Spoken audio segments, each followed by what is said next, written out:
चुनाव तो इस बार तो अलग ही होगा। 2011 से लोगों को चुनाव नहीं होने दे रहा था ये तीनों टीएमसी की नेता लोगों ने। तो 2024 में चुनाव होगा। रात में जो सुन रही हूँ घर घर जाके पैसा दे रही है। जो पैसा नहीं ले रहा है उनका घर से बाहर निकल के मार रही है। तो वोट देगा, वोट आम जनता देगा और सिर्फ बीजेपी को ही वोट देगा लोगों ने।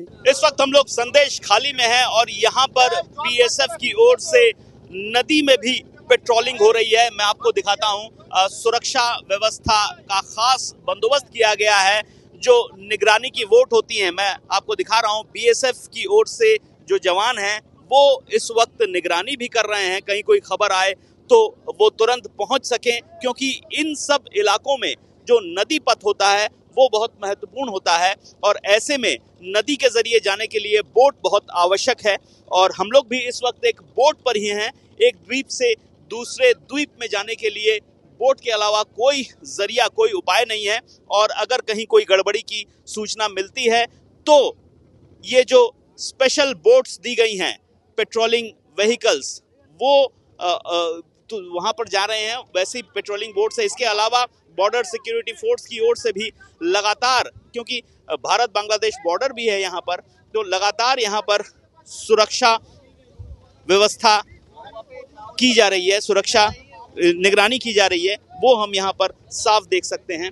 फिलहाल ये धामा खाली है और अभी हम लोग जा रहे हैं संदेश खाली। और यहाँ पर जिस जगह भी आप जाइएगा, जो द्वीप हैं, द्वीप पर पहुंचने के लिए इस तरह बोट पे आपको जाना होगा। बशीरहाट से बीजेपी उम्मीदवार रेखा पात्र इस वक्त हमारे साथ हैं। अभी तक आपको क्या रिपोर्ट मिल रही है, किस तरह का चुनाव हो रहा है? चुनाव तो इस बार तो अलग ही होगा, क्योंकि आज 2011 से लोगों को चुनाव नहीं होने दे रहा था ये तीनों टीएमसी की नेता लोगों ने। तो 2024 में चुनाव होगा और इसमें जो रुकवात की जो काम करे वो तृणमूल की लोग तो हर टाइम तो ये तो आम जनता के ऊपर तो ये अत्याचार तो करती ही रहती है। और रात में जो सुन रही हूँ घर घर जाके पैसा दे रही है। जो पैसा नहीं ले रहा है उनका घर से बाहर निकल के मार रही है। तो वोट देगा, वोट आम जनता देगा और सिर्फ बीजेपी को ही वोट देगा लोगों ने। ये कहाँ पे हो रहा है जो आप बोल रही हैं, आरोप लगा रही हैं कि घर घर जाके? यही हमारी संदेशखाली विधानसभा के आसपास ही हो रहा है। सिर्फ यहाँ नहीं, हर विधानसभा पे हो रहे हैं। मगर ये संदेशखाली में ज्यादा ये टीएमसी की ये गुंडा बाहिनी की जो अत्याचार है ये बढ़ा दिया है इन लोगों ने। तो हम लोग को यकीन है 4 तारीख की बात अशोक इन लोगों के ऊपर जितना अत्याचार कर रहे हैं तो जवाब अशोक देगा इन लोगों ने। आपने कंप्लेन की है चुनाव आयोग में जो इस तरह से धमकाया जा रहा है, जो आरोप आप लगा रही हैं? देखिए, हम तो इलेक्शन कमीशन के पास तो हम तो रिपोर्ट दिए थे और उन लोगों ने सेंट्रल फोर्स भी दिए। तो सेंट्रल फोर्स काम करेंगे और हमारी आंदोलनकारी माँ बहन है हर बूथ के आए बाहर, उन लोगों भी माँ बहन भी काम करेगा। मतलब माँ बहनें भी बूथ के बाहर रहेंगी आप बोल रहे हैं? हमेशा रहेगा, क्योंकि आज माँ बहन नहीं रहेगा सेंट्रल फोर्स के साथ साथ साथ तो ये चुनाव नहीं होने देंगे टीएमसी के लोग। ये तो रुकवात के लिए तो ये लोग तो पूरा यारी के साथ है। तो हर जगह से हमें हमारे पास फोन आ रही है, इन लोगों ने बहुत तरीका अप्लाई रही है, क्योंकि जैसे गरीबी के घर घर जाके ये सब तो उनकी गंदे हरकतें तो करती रहती है इन लोगों ने। तो आज हमारे लिए बहुत अच्छी दिन है, क्योंकि आज हमारी स्वाधीन से हम चुनाव में वोट डाल सकेंगे। आप अपना वोट दे पाई है या देने जा रही हैं? नहीं, जा रही हूँ हम वोट देने के लिए। बिल्कुल, बहुत बहुत शुक्रिया हमसे बात करने के लिए। रेखा पात्र इस वक्त अपना वोट देने जा रही हैं और जो आरोप लगा रही हैं कि तृणमूल कांग्रेस की ओर से घर घर में जाकर धमकाया जा रहा है, रुपया दिया जा रहा है और इसकी शिकायत भी उन्होंने की है चुनाव आयोग से, ऐसा भी वो कह रही हैं। মন্দিরে এই মুহূর্তে রেখা পাত্র পুজো দিচ্ছেন। এখানেই 121 নম্বর বুথে ওনার ভোট দেওয়ার কথা।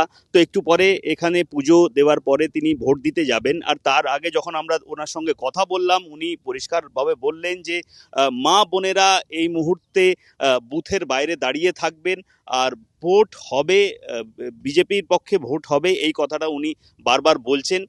তবে তোমাকে জানিয়ে দিই যে এই সন্দেশখালি উত্তাল হয়ে উঠেছিল গত 3-4 মাস আগে, আর তখন থেকে এখনো পর্যন্ত বারে বারে উত্তাল হয়েছে সন্দেশখালি। এই মুহূর্তে আমরা সেই সন্দেশখালিতেই রয়েছি, আর এই মন্দিরে এখন এই মুহূর্তে রেখা পাত্র পুজো করছেন। পুজো করার পরে তিনি ভোট দেবেন, ভোট দেওয়ার পরে তিনি বেরোবেন। আপাতত কিন্তু যদি বলি, সেরকম বড় সড়ো কোনো অভিযোগ সন্দেশখালি বা আশেপাশের এলাকার থেকে আসছে না। এটা বসিরহাট লোকসভা সিটের আন্ডারে পড়ে।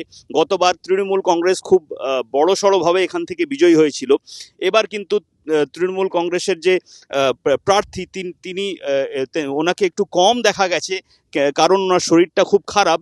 আর রেখা পাত্র, অন্যদিকে রেখা পাত্রকে বিজেপি দাঁড় করালো যে নির্যাতিতা সন্দেশখালির, সেইখানে রেখা পাত্র অনেক ঘুরেছেন, অনেক এলাকায় গেছেন, আর আজকেও তিনি সকাল সকালই বেরিয়ে পড়েছেন, আর এই মুহূর্তে পুজো দিয়ে তারপরে ভোট দিতে যাবেন। এখনো পর্যন্ত এই অভিযোগটা তিনি নিশ্চয়ই করেছেন, কিন্তু এখনো পর্যন্ত সেরকম বড়ভাবে কোনো অভিযোগ সেরকমভাবে জায়গাগুলো থেকে বা বুথগুলো থেকে আসেনি। আমি তোমায় দেখাচ্ছি এই পুরো এলাকাটা।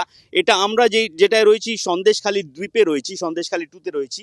আর ওপারে যেটা তুমি এখন দেখতে পাচ্ছ, মাঝখানে নদী আছে, নদীর ওপারে রয়েছে ধামাখালি। আর পুরো বিস্তীর্ণ এলাকা জুড়ে এই বসিরহাট লোকসভা কনস্টিটিউয়েন্সি, বসিরহাট অবধি। তো সেখানে বসিরহাটেও ভোট হচ্ছে, সন্দেশখালিতেও ভোট হচ্ছে। রেখা পাত্র যে অভিযোগটা করছেন যে টাকা দেওয়া হয়েছিল, টাকা অফার করা হচ্ছে, বলা হচ্ছে ভোট দেবেন না, এরকম কথা বলা হচ্ছে, থ্রেট করা হচ্ছে, সেই অভিযোগটা তিনি নিশ্চয়ই করছেন। কিন্তু সেরকমভাবে এখনো পর্যন্ত পুলিশ বা অন্যান্য জায়গা থেকে সেরকমভাবে আমরা পাইনি। ওনার অভিযোগ এটা। আর অন্যদিকে তৃণমূলের সঙ্গে আমরা কথা বললাম, তৃণমূল কংগ্রেসের পক্ষ থেকে এই অভিযোগ উড়িয়ে দেওয়া হচ্ছে। আর এই মুহূর্তে সন্দেশখালির ব্যাপারটা যেটা আমি জানাই, সন্দেশখালিতে বিভিন্ন জায়গায় এই দ্বীপে ভোট চলছে। প্রচুর সংখ্যায় পুলিশ বা সেন্ট্রাল ফোর্সেস মোতায়েন করা হয়েছে, আর এখনো পর্যন্ত সেরকমভাবে গন্ডগোলের খবর সন্দেশখালি এই জায়গা থেকে আসেনি।